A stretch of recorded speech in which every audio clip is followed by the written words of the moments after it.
The US-inspired Build Back Better World (BW) project is intended to facilitate the building of infrastructure in poorer nations. The G7, back in action since the start of the Biden administration, is oriented towards greater cooperation. The adoption of the US-inspired Build Back Better World (BW) project came after President Joe Biden and leaders met to address strategic competition with China and commit to concrete actions to help meet the tremendous infrastructure need in low and middle-income countries, a statement by the White House read. The 47th G7 summit is being held in Cornwall in the UK from June 11 to 13. Participants include the leaders of Canada, France, Germany, Italy, Japan, the UK, and the US, and representatives from the European Union. 8 years ago, Chinese President Xi Jinping's Dream Project, BRI, was formally launched in Kazakhstan.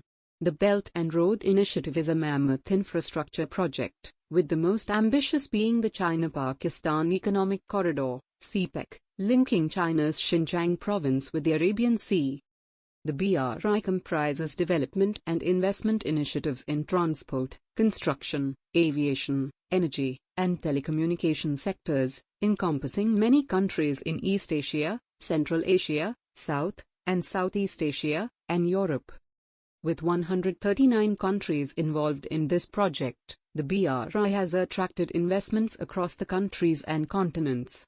China launched the project to boost infrastructure spending at home, which declined due to a slump in Chinese exports following the US subprime crisis of 2007-08. The BRI project is roughly estimated at $3.7 trillion as of mid-last year, according to the Refinitiv database report. The infrastructure project, it has been argued, enables China to leverage its influence across the globe. However, China denies any desire to do the same.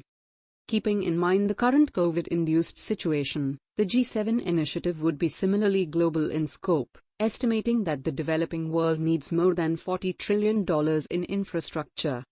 BU will collectively catalyze hundreds of billions of dollars of infrastructure investment for low and middle-income countries in the coming years, said the White House. It further said, the G7 is more transparent with respect to its funding as opposed to China. The BU project plans to put more emphasis on the environment and climate, labor safeguards, transparency, and anti-corruption.